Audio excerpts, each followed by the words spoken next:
ऊपर से गर्म होते हैं, लेकिन नीचे बैठने वाले को छांव पहुंचाते हैं, नीचे बैठने वाले को सुकून पहुंचाते हैं। हमारे बुजुर्गों ने फरमाया बाप आंगन में लगे हुए पेड़ की तरह होता है। जिस दिन ये पेड़ आंगन से उखड़ गया उस दिन धूप भी परेशान करेगी, गरम गरम लू के थपेड़े भी परेशान करेंगे। ऐसे या माँ बाप के साए की ना कदरी ना कर, ऐसे या माँ बाप के साए की ना कदरी ना कर। धूप काटेगी बहुत जब ये शजर गिर जाएगा। धूप कैसी भी हो साया नहीं खोने देता, धूप कैसी भी हो साया नहीं खोने देता, राह कैसी भी हो बेबस नहीं होने देता। बेच के अपना लहू चाहे वो रोटी लाए, बाप औलाद को भूखा नहीं सोने देता।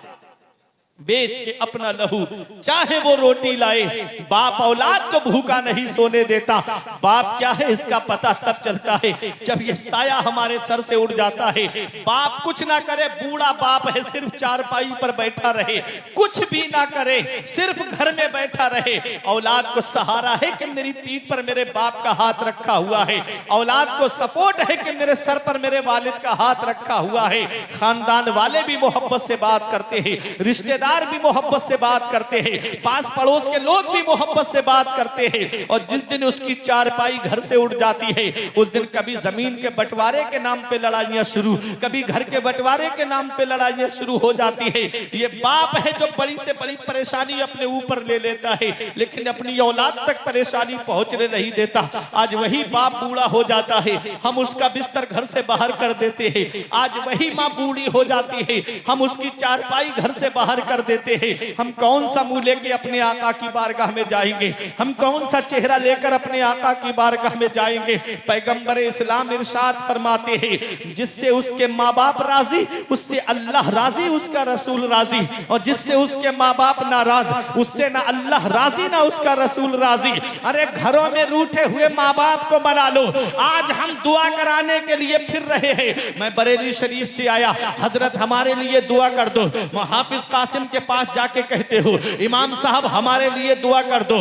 हसनैन भाई से कहते हो हमारे लिए दुआ कर दो। इधर नाजिम खलीली मिले दुआ कर दो, इधर फारूक रजा बरकाती मिले कहते हो दुआ कर दो, इधर हाफिज फिरोज मिले कहते हो हमारे लिए दुआ कर दो, इधर मौलाना नसीम मंजरी मिले कहते हो हमारे लिए दुआ कर दो।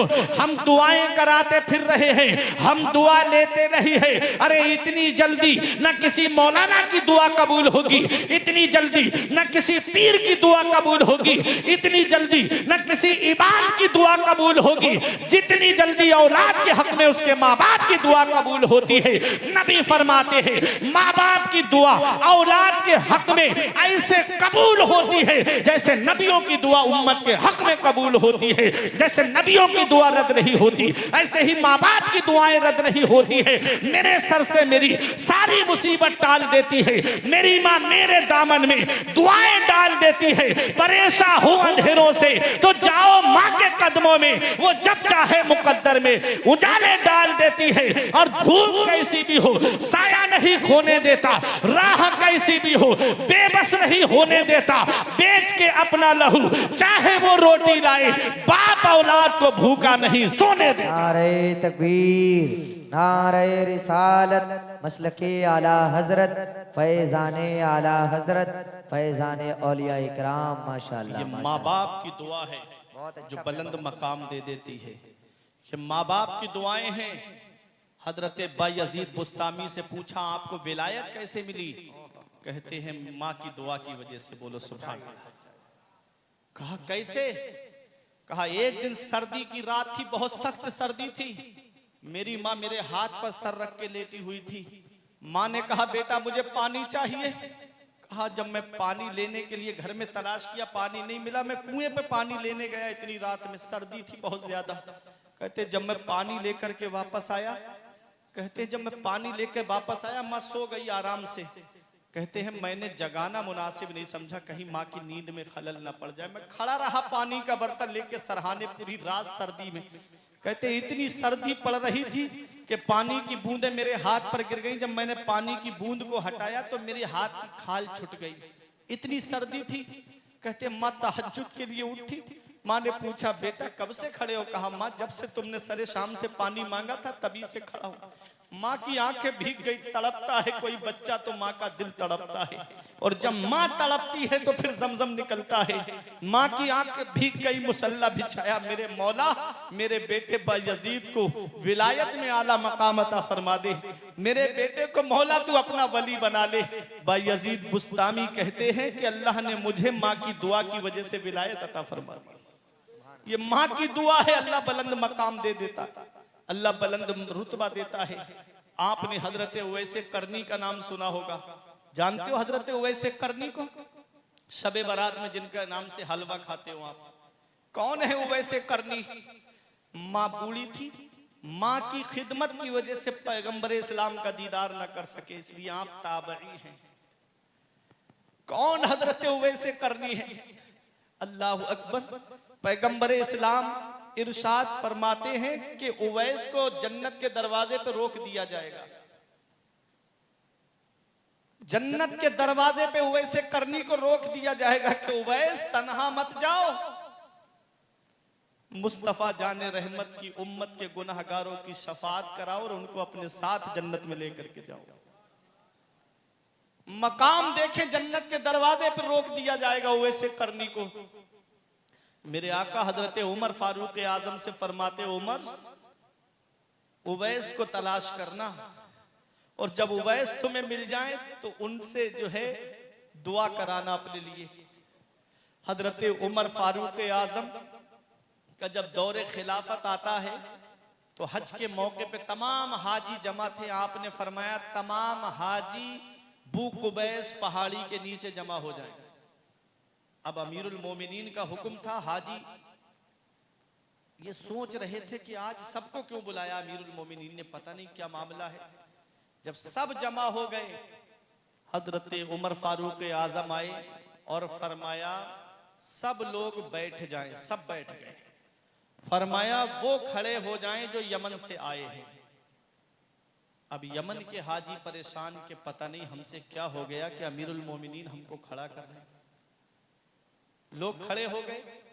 फरमाया यमन से आए हो? यमन में एक जगह है कर्न, जहां के रहने वाले थे हजरत उवैस करनी। कहा यमन से आए हो? कहा हाँ। कहा अब यमन से जो आए हैं वो बैठ जाएं और यमन में जो एक जगह है कर्न, वहां के हाजी खड़े हो जाएं।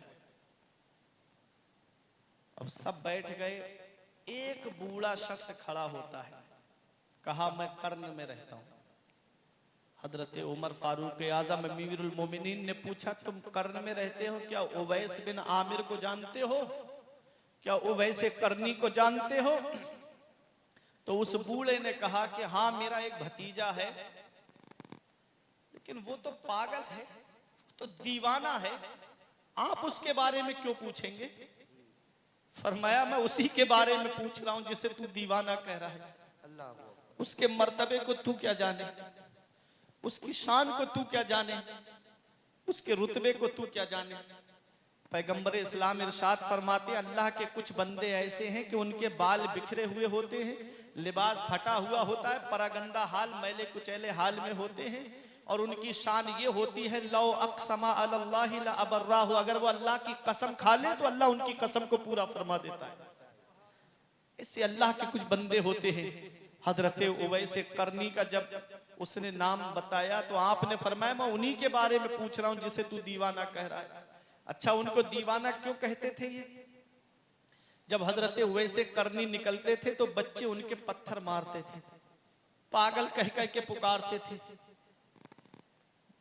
हजरत उवैस करनी कहते हो बच्चों मुझे मोटे मोटे पत्थरों से ना मारा करो, जब तुम मोटे मोटे पत्थर मेरे जिस्म पर मारते हो खून निकलता है, मेरा वुजू टूट जाता है, मुझे छोटे छोटे पत्थरों से मारा करो ताकि मेरे जिस्म पर चोट लगे लेकिन मेरा वुजू ना टूटे।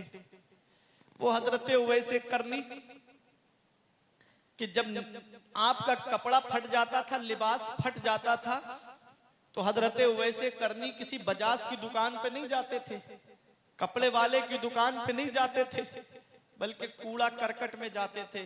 घूरे जिसको हम लोग बोलते हैं, पड़ा रहता है कूड़ा, वहां जाकर के लिबास तलाश करते थे। कोई कपड़ा मिल जाता है उसको धोते, पाक करते और फिर उसका पेबंद लगा करके अपने लिबास में रखते। शान देखो जन्नत के दरवाजे पर रोक दिए जाएंगे, मकाम देखो जन्नत के दरवाजे पर रोक दिए जाएंगे। और दुनिया की जिंदगी का हाल देखो आप, ये अल्लाह के महबूब बंदे हैं। कुल मताउ दुनिया कलील, दुनिया का सामान तो थोड़ा सा है, महबूब फरमा दो दुनिया का सामान थोड़ा सा है। आज हम दुनिया के चक्कर में फंस गए, आज हम दुनिया के चक्कर में एक दूसरे का हक मारने में लग गए। आला हजरत फरमाते हैं, इस दुनिया को तू क्या जाने, विष की गांठ है हर राफा। सूरत देखो जालिम की तो कैसी भोली भाली है, शहद दिखाए जहर पिलाए कातिल डाइन शौहर खुश, इस मुर्दार पे क्या ललचाया दुनिया देखी भाली है। सूना जंगल रात अंधेरी छाई बदली काली है, सोने वालों जागते रहियो चोरों की रखवाली है। अल्लाह अकबर, ये दुनिया है क्या? शेख सादी फरमाते हैं, उम्र बरफस्त व आफताबे तमूज, अंधुके मांद व ख्वाजा गुर्रा हुनूज। उम्र तो बर्फ की तरह है और आषाढ़ का सूरज, आषाढ़ का सूरज, मई जून की गर्मी देखी आपने कैसी गर्मी पड़ती है। और ये बर्फ की डेली को आप, ढेले को आप हाथ पर रखो, धूप में खड़े हो जाओ, क्या बर्फ बाकी रहेगा? पिघल जाएगा। यही उम्र का हाल है हमारा कि उम्र बढ़ती चली जा रही है। लोग कहते हैं कि अभी मैं 20 साल का हुआ हूं, बुढ़ापे में नमाज पढ़ूंगा। क्या पता नौजवानों बुढ़ापा देखने को मिला या नहीं मिला, कोई पता नहीं। मौत का कोई भरोसा नहीं, कब आ जाए, किस जगह और किस हाल में आ जाए। आगाह अपनी मौत से कोई बशर नहीं, सामान 100 बरस का है पल की खबर नहीं। अभी मेरे बड़े अजीज दोस्त हाफिज हामिद साहब के वालिद साहब का इंतकाल हुआ।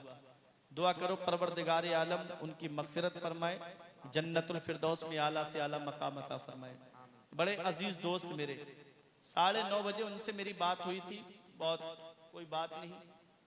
वालिद साहब भी आराम से लेटे थे और वो भी सुकून से लेट गए, परिवार वाले भी लेट गए। अचानक से तबीयत खराब हुई और जरा सी देर में उनका इंतकाल हो गया। मौत का कोई भरोसा है, मौत का कोई पता है, कब आ जाए, किस जगह और किस हाल में आ जाए। ऐ मेरे अजीजों, मौत की तैयारी करो, मरने से पहले मरने की तैयारी करो। मूतू कबला अन तमूतू, मरने से पहले मरने की तैयारी करो। मौत का कोई भरोसा नहीं मेरे अजीजों। हजरत उवैसे करनी की दुनियावी जिंदगी आप देखें, कपड़ा फट जाता है तो आप कपड़े वाले की दुकान से नया कपड़ा नहीं खरीदते। अल्लाह अकबर, कूड़ा करकट की जगह पे जाकर के कोई कपड़ा मिल जाता है, उसे पाक करते और उसको ला करके अपने लिबास में पेबंद लगा लेते। भूख लगती, जब भूख ज्यादा बेचैन कर देती तब आप तालाब की तरफ जाते थे। लोग सब्जी धो करके अपनी सब्जी बेचने के लिए बाजार ले जाते थे, तो जो पत्ते रह जाते थे वहां पर उन पत्तों को खा करके गुजारा करते थे। मकाम जन्नत के दरवाजे पर रोक दिए जाएंगे। अल्लाह अकबर, शान देखें, अजमत देखें। रब फरमाएगा अकेले मत जाओ वैस, अपने आका की गुनहगार उम्मत की शफात करो और उसको अपने साथ जन्नत में लेकर के जाओ। और दुनिया का हाल देखें आप, खाने के लिए आप पत्ते खा करके गुजारा कर रहे हैं। खजूर की गुठली पे नमक लगाते, उस नमक को चूस करके पानी पी करके गुजारा करते हैं। अल्लाह अकबर, वो है हजरत उवैसे करनी। जब निकलते गली में तो कुत्ते भौंकते थे आपके ऊपर, कभी कुत्तों को जवाब नहीं दिया, कभी कुत्तों को जवाब नहीं दिया फारूक भाई। एक दिन उवैसे करनी ने कुत्तों को जवाब दिया था। एक दिन कहा था, कुत्तों मेरे ऊपर भौंकते हो, मेरे ऊपर भौंकते हो, अगर कल कयामत के दिन मैं पुल सिरात पार कर गया तो मैं तुमसे बेहतर हूं, और अगर मैं पुल सिरात पार नहीं कर पाया कुत्तों तो तुम मुझसे बेहतर हो। ये वो है जिनका जिक्र नबी की बारगाह में हो रहा है, जिनका चर्चा नबी की बारगाह में हो रहा है कि कर्न में मेरा एक दीवाना रहता है। मेरे आका फरमाते हैं, कर्न में मेरा एक आशिक रहता है, कर्न में मुझसे मोहब्बत करने वाला रहता है जिसका नाम उवैस है। अल्लाह अकबर, ये शान, ये मकाम, ये अजमत। और कुत्तों से फरमा रहे हैं, कुत्तों मेरे ऊपर भौंक रहे हो, मुझ पर मत भौंको, अगर कल कयामत के दिन पुलसिरात में पार कर गया तो मैं तुमसे बेहतर हूं, और अगर मैं पुलसिरात पार नहीं कर पाया तो तुम मुझसे बेहतर हो। अल्लाह अकबर। ये है हजरत उवैस करनी। क्या शान है, क्या अजमत है, क्या मकाम है। अल्लाह अकबर। मकाम उवैस का क्या है, हुजूर से पूछो, जो कहलवाते हैं उनसे दुआ के बारे में। अल्लाह अकबर। वो हजरत उवैस करनी अपनी माँ की खिदमत करते थे। अपनी माँ की खिदमत की वजह से पैगंबर इस्लाम का दीदार ना कर सके। लोगों, माँ बाप की दुआओं से अल्लाह बुलंद मकाम देता है। माँ बाप की दुआ से अल्लाह बुलंद रुतबे देता है। माँ बाप की दुआओं से अल्लाह बुलंद शाने अता फरमाता है। अगर माँ बाप जिंदा हैं तो उनकी कद्र कर लो, अगर माँ बाप हयात हैं तो उनकी खिदमत कर लो। जिस दिन माँ बाप का साया सर से उठ गया, उस दिन पता चलेगा हम कितने बड़े साए से महरूम हो गए। उस दिन एहसास होगा कि हम कितनी बड़ी नेमत से महरूम हो गए। इस वक्त के बारे में तो सोचा भी न था। बेटों से ज़ईफी में हुई खत्म रसाई, घर बार तो बांट लिए शौक से फुरकान, हिस्से में किसी के मगर माँ नहीं आई। वक्त ठुकरा देगा एक दिन मेरी सारी ये कुर्बानियां, दामने उम्मीद में फकत नाकामियां रह जाएंगी। शादियों के बाद बेटे तो अलग हो जाएंगे, बाप के हाथों में फकत बैसाखियां रह जाएंगी।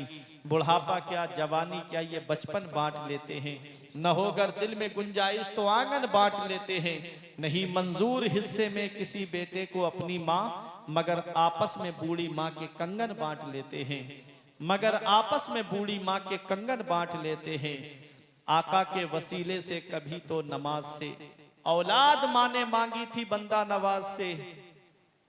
अब्बा की आंख का जो चश्मा न ला सके, मैयत पे आ रहे हैं हवाई जहाज से। ये हाल है आज की औलाद का। दिया था अब्बा ने जो एक झूमर बेच डाला था, खुशी से अपने अरमानों का दफ्तर बेच डाला था। बुलंदी मिल गई तो भूल बैठे हैं वही बेटे, कभी जिनके लिए अम्मी ने जेवर बेच डाला था। बुलंदी मिल गई तो भूल बैठे हैं वही बेटे, कभी जिनके लिए अम्मी ने जेवर बेच डाला था। कुरान मेरा फरमाता है दूसरे पारे में, सबसे बेहतर खर्चा वो है जो माँ बाप को दिया जाए। सबसे बेहतर खर्चा वो है जो माँ बाप को दिया जाए। 500 रुपए कमा के लाते हो, 100 रुपए माँ बाप को खर्चे के लिए दे दो। जो 400 रुपए तुम्हारे पास बचे, अल्लाह उसमें इतनी बरकतें अता फरमाएगा कि तुम्हारी नस्लें खाएंगी तब भी वो बरकत खत्म नहीं होगी। उसी घर में परेशानियां आती हैं जिस घर में माँ बाप एक एक पैसे के लिए परेशान रहते हैं, जिस घर में माँ बाप एक एक पैसे की दवाई के लिए दुखी रहते हैं। बाप दवाई के लिए परेशान है और बेटा अजमेर की बड़ी देग में पैसे डाल कर आ रहा है। इधर माँ बाप एक एक पैसे के लिए परेशान और बेटा नैनीताल की सैर करता नजर आ रहा है। इधर माँ बाप एक एक पैसे के लिए परेशान और बेटा है कि कश्मीर और शिमला मसूरी की सैर करता नजर आ रहा है। याद रखना प्यारे मुसलमानों, जिससे उसके माँ बाप राजी उससे अल्लाह राजी, उसका रसूल राजी। और जिससे उसके माँ बाप नाराज उससे ना अल्लाह राजी ना उसका रसूल राजी। कुल्लु नफ्सिन जायक़तुल मौत, हर नफ्स मौत का मजा चखने वाली है। रब फरमाता है कुरान में, हर नफ्स मौत का मजा चखने वाली है। इस आयत को मैंने पढ़ा, मौत से किसको रुस्तगारी है, आज इनकी तो कल हमारी बारी है। आगाह अपनी मौत से कोई बशर नहीं, सामान 100 बरस का है पल की खबर नहीं। जागना है जाग ले अफलाक के साए तले, हश्र तक सोना पड़ेगा खाक के साए तले। ये जिंदगी सवारी दिलशाद कीजिए, लम्हात जिंदगी के ना बर्बाद कीजिए। जब मकसद हयात इबादत खुदा की है, पढ़िए नमाज मस्जिदें आबाद कीजिए। सभी के सामने एक दिन जरूर आता है, ये हुस्न फानी है लेकिन गुरूर आता है। किसी क्रीम से पाउडर से कुछ नहीं होता, नमाज पढ़ने से चेहरे पे नूर आता है। किसी क्रीम से पाउडर से कुछ नहीं होता, नमाज पढ़ने से चेहरे पे नूर आता है। जिस्म फानी है सजाने की जरूरत क्या है, हुस्न दुनिया को दिखाने की जरूरत क्या है। ऐसे आमाल करो कि रूह से खुशबू आए, इत्र कपड़ों पे लगाने की जरूरत क्या है। परवरदिगार आलम की बार